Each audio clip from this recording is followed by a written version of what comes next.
అది ఎవరైనా సరే ఏ పార్టీ అధికారంలో ఉన్నా దానికి ఏం కాంగ్రెస్ అతీతమని నేను అనుకోవట్లేదు.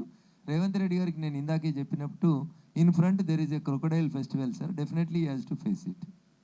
సారీ, ఒక్క సప్లిమెంట్ క్వశ్చన్. ఇందాక మీరు నేను అడిగిన దాంట్లోనే రేవంత్ రెడ్డి ఒక నేషనల్ ఛానల్స్కి ఇచ్చిన ఇంటర్వ్యూల్లో మొన్న మధ్యనే ఒక కాంక్లేవ్లో ఎక్కడో మాట్లాడుతూ ఉదయనిధి స్టాలిన్ చేసిన వ్యాఖ్యలు, సనాతన ధర్మం గురించి మాట్లాడిన దాని గురించి ప్రస్తావిస్తే దాన్ని తీవ్రంగా ఖండించాడు. అది అట్లా మాట్లాడకూడదు, తప్పు, ఆయన మీద కేసు పెట్టాలి అన్నాడు.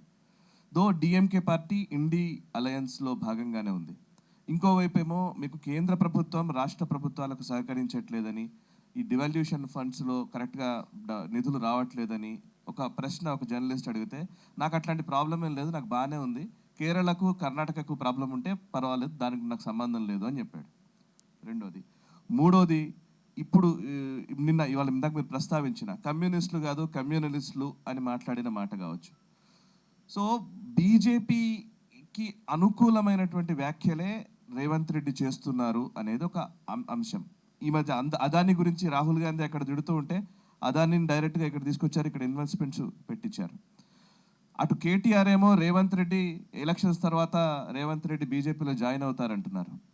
సో మీకు రేవంత్ రెడ్డి మీకు మిత్రుడా, లేదు అపోనెంట్గానే మీరు భావిస్తున్నారా? కాంగ్రెస్ బీఆర్ఎస్ ఒక నాణ్యానికి రెండు దిక్కుల రెండు పార్టీలు అని మీరు అంటున్నారు. ఏది కరెక్ట్? ఎవరు మీకు మిత్రులు, ఎవరు కాదు? భారతీయ జనతా పార్టీ కాశ్మీర్ నుంచి కన్యాకుమారి దాకా 543 పార్లమెంట్ స్థానాలని ఒంటరిగానే గెలుచుకోవాలనేటువంటి లక్ష్యం ఉంది మాకు. ఆ లక్ష్య సాధనలో మీరు అందరూ అర్థం చేసుకోవాల్సింది ఒకటి విజ్ఞప్తి. దయచేసి కాంగ్రెస్ ఈస్ట్ అయితే భారతీయ జనతా పార్టీ వెస్ట్ అయితే తప్ప ఈ రెండు కలిసి ట్రావెల్ చేయడానికి అవకాశం ఉండదు. రేవంత్ రెడ్డి గారు వారి వ్యక్తిగత అభిప్రాయాలను చెప్పినరా, లేకపోతే ఆ నిమిషానికి ఏం చెప్పాలనో అర్థం కాక, ఎందుకంటే పక్కన రాసిస్ట్ వాళ్ళు ఎవరు ఉండరు కాబట్టి ఏది దోస్తే చెప్పండి నాకు తెలియదు, కానీ ఆయన చెప్పిన మాటలు మాకెందుకు సహకరించేలా ఉంటాయి? ఆయనే చెప్తా ఉన్నాడు కదా, మొన్న డిసెంబర్లో ఒక కేడీని దించినాం, రేపు మోడీని దించుతామని మాట్లాడుతూ ఉన్నాడు. ఆయన మాకు మిత్రుడు ఎట్లా అవుతాడు? భారత ప్రభుత్వానికి, నరేంద్ర మోడీ గారికి, భారతీయ జనతా పార్టీకి వ్యతిరేకంగా మాట్లాడేటువంటి వ్యక్తులు కొన్ని సందర్భాల్లో ఇట్లా మైకు పట్టుకున్నప్పుడు ఆ నిమిషానికి ఏం సమాధానాలు చెప్పాలో అర్థం కాక తప్పించుకునేందుకు చెప్పిన సమాధానాలతోటి రేవంత్ రెడ్డి గారికి మాకేం దోస్తాను ఉండదు సార్. ప్రజల్ని మేము గౌరవిస్తాం, ప్రజాస్వామ్య స్ఫూర్తిని గౌరవిస్తాం. 5 సంవత్సరాలు ఆయనకు ప్రజలు మ్యాండేట్ ఇచ్చారు. సాదుకుంటారా చంపుకుంటారా అన్నట్టు, ఉంచుకుంటాడా పోగొట్టుకుంటాడా ఆయన కర్మ, దానికి మేమేం చేస్తాం?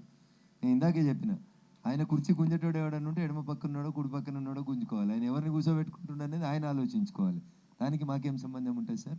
మేము అన్ని పొలిటికల్ పార్టీస్ని సమాన దూరంతో చూస్తాం sir, unless and until they are part and parcel of our NDA.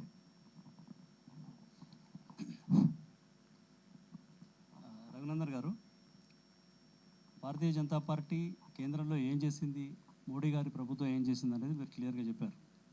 అట్లనే మీకే ప్రత్యేకంగా ఓట్లు ఎందుకు వేయాలి, మీరు ఏం చేశారనేది కొన్ని పాయింట్స్ వరకే చెప్పారు.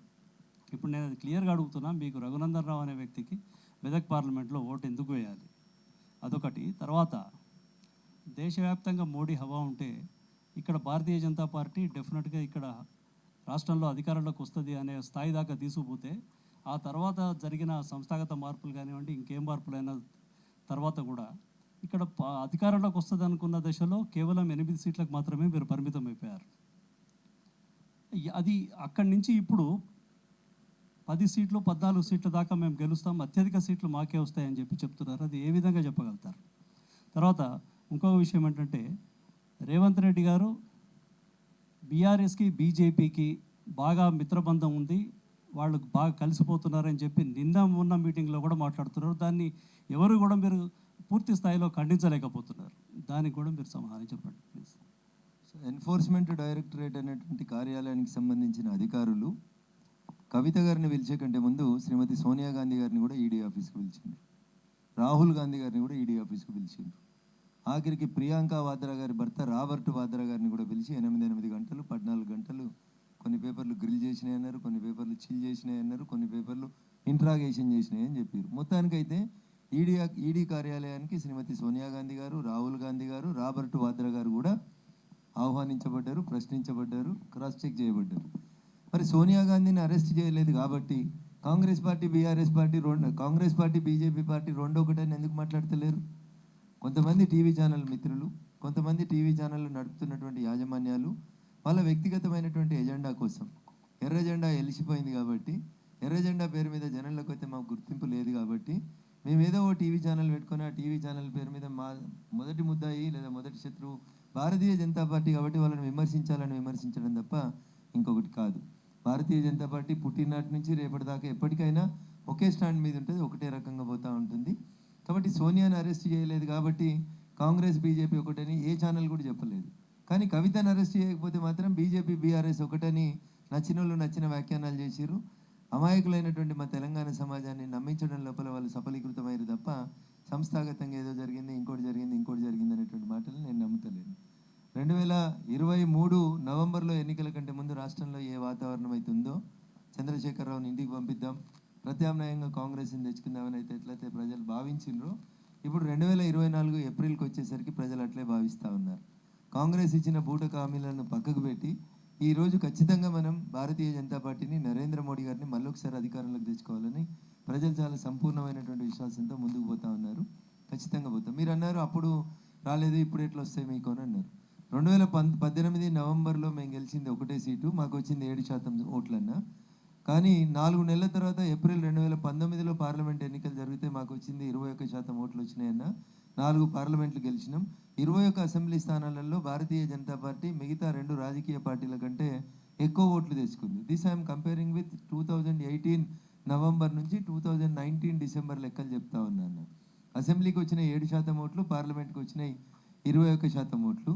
అసెంబ్లీలో వచ్చింది 1 ఎమ్మెల్యే, పార్లమెంట్కి వచ్చింది 4 ఎంపీలు. పార్లమెంట్లో పోలైనటువంటి సీట్లను, ఓట్లను లెక్కేసుకున్నట్లయితే 21 అసెంబ్లీ స్థానాలలో భారతీయ జనతా పార్టీ మిగతా 2 పార్టీలను దాటి ముందుకు పోయిందన్న, అవుట్ ఆఫ్ 119. ఈరోజు 2023 నవంబర్లో జరిగిన ఎన్నికలలో, రాష్ట్ర శాసనసభ ఎన్నికల్లో మాకు వచ్చినటువంటి ఓట్లు 14.6% వచ్చినాయన్న. If you calculate in the same angle 7% నుంచి 21% పోయిన మేము 2018 నుంచి 2019 ఏప్రిల్కి 7% అసెంబ్లీకి వస్తే పార్లమెంట్కి 21కి పోయినాం. ఇవాళ 2023 నవంబర్లో 14.5% తెచ్చుకున్న మేము 3 టైమ్స్ మల్టిపుల్ అయితే మేము ఎంతకు వస్తామో పార్లమెంట్ ఎన్నికలలో 2024 ఏప్రిల్లో మీరు ఆలోచించండి.